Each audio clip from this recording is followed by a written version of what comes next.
So let me end this part of the discussion with this thought. James Hansen is our chief climatologist in the United States government. He's the head of the NASA Goddard Institute for Space Studies. So in Brussels, the EU was going to Copenhagen, hoping to talk the world into mitigating carbon at 450 parts per million by 2050. And nobody wants to play that game. Nobody. Even Obama, who we had high hopes for, their goal by 2020, based on 1990 levels, is a 4% reduction in global warming. The EU on 1990 levels is a 20%. So the Obama administration is nowhere to be seen here. But even if we go to Copenhagen and try to get it to 450 parts per million, the EU says that would maybe keep us at 2 degrees. Devastating, but we may survive. Then James Hansen comes along. His team goes under the oceans, and they looked at the core samples in the geological record, and he said to Brussels, you got it wrong.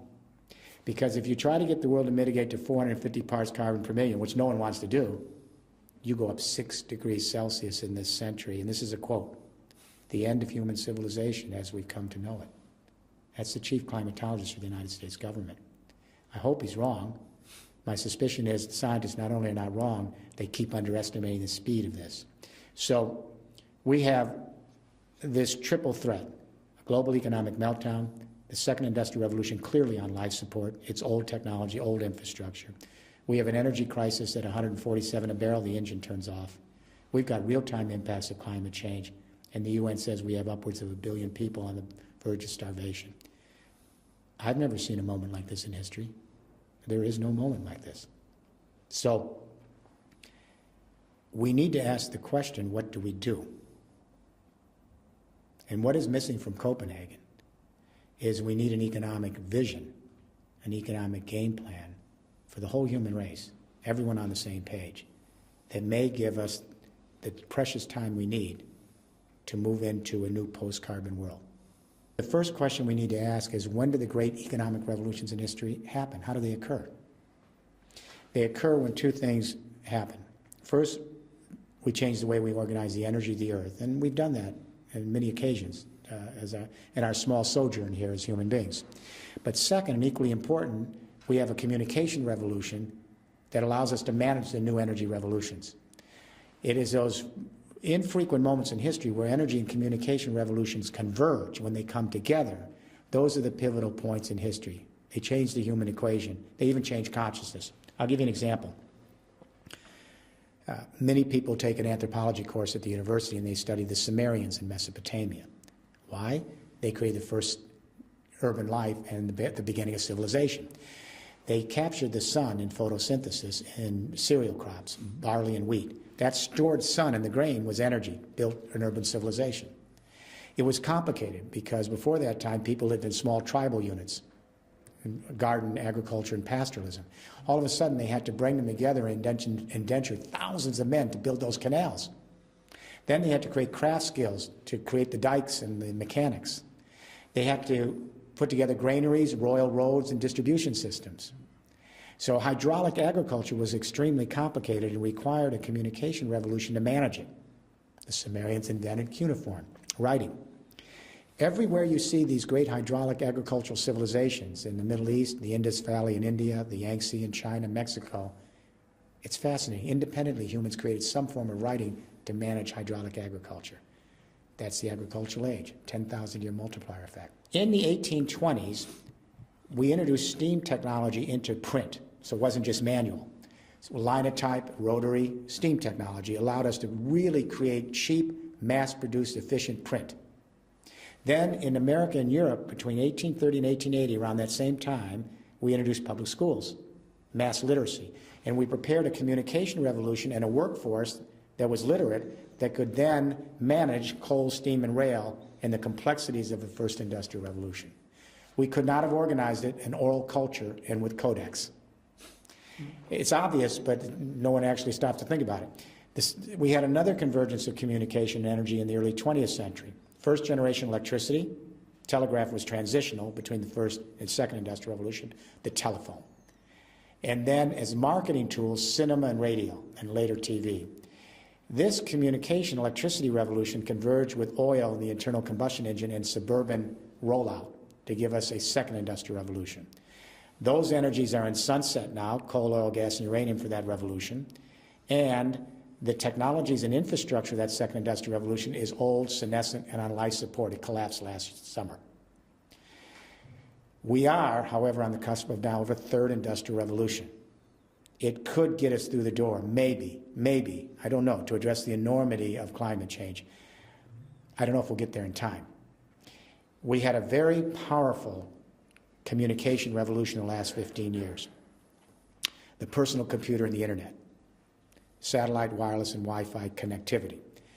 What is so interesting about this second generation communication revolution is it's quite different than the first. When I grew up on the first, centralized communications, top down.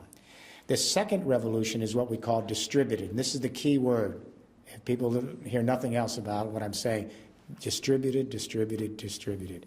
Now, 2 billion young people can send their own video, audio, and text to each other at the speed of light, open source, peer-to-peer. It's completely distributed. Think file sharing, YouTube, Wikipedia, revolution. Facebook. It's a revolution, the blogosphere. This ICT revolution, communication information revolution, is just now, in the last year, beginning to converge with a new energy regime, distributed energy.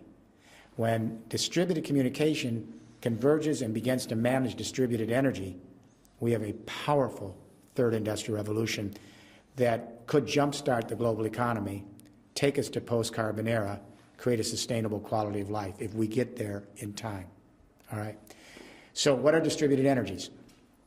We have to distinguish them from elite energies, which I grew up on. Elite energies are coal, oil, gas, and uranium because they're not found in the backyard. They're only found in certain places in the world.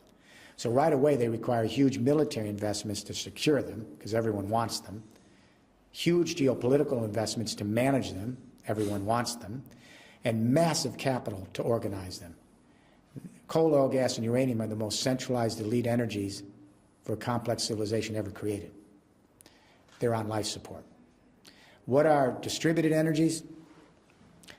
After this interview, go outside in your home and you'll have all the energy you need in the backyard.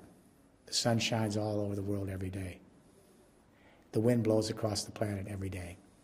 We have a hot earth underneath us. It's the core of the earth is red hot for geothermal heat everywhere. We have garbage that can be recycled energy. We have rural agricultural and forestry waste into energy. Wherever you have your water, you can have hydroelectricity. The ocean tides are coming in every day, energy. So we have what we call distributed energies, renewables. They're found in every square inch of the water and land mass of this planet. So we have to think distributed. And the way to do that is pillar 2. And that is everyone listening to this should imagine that their building they're in right now becomes a power plant. I'm talking about every home, office, factory, technology park, every single building in this world in 30 years is converted to a partial power plant so that you can put a solar roof and suck the sun's energy into your house, into electricity. You can have vertical wind coming up the wall of your building, put it into electricity. The heat under the ground with a heat pump, geothermal, turn it into electricity.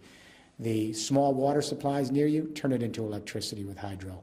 The rural agricultural waste, turn it into electricity and your house collects it. If your home or your building, your office is on the coast, ocean tides. So the buildings, interesting enough, are the problem, they're also the solution. A third of the energy used in the world is buildings, and they commit a third of the CO2. They're the #1 cause of climate change. By the way, while we're on this, the #3 cause of climate change is worldwide transport. Does anyone know what the #2 cause of climate change is? We never talk about it. The #2 cause is meat production, especially beef. Beef production and consumption is now, our scientists tell us, the #2 cause of climate change because we have 1.3 billion cows out there. The methane release is enormous, and the nitrous oxide from the fertilizers and the CO2 from the processing. What's interesting to me is not one world leader in 192 countries has made one sentence statement on the #2 cause of climate change. Al Gore, who I deeply respect, has never made a statement that I know of on the #2 cause of climate change. How serious are we?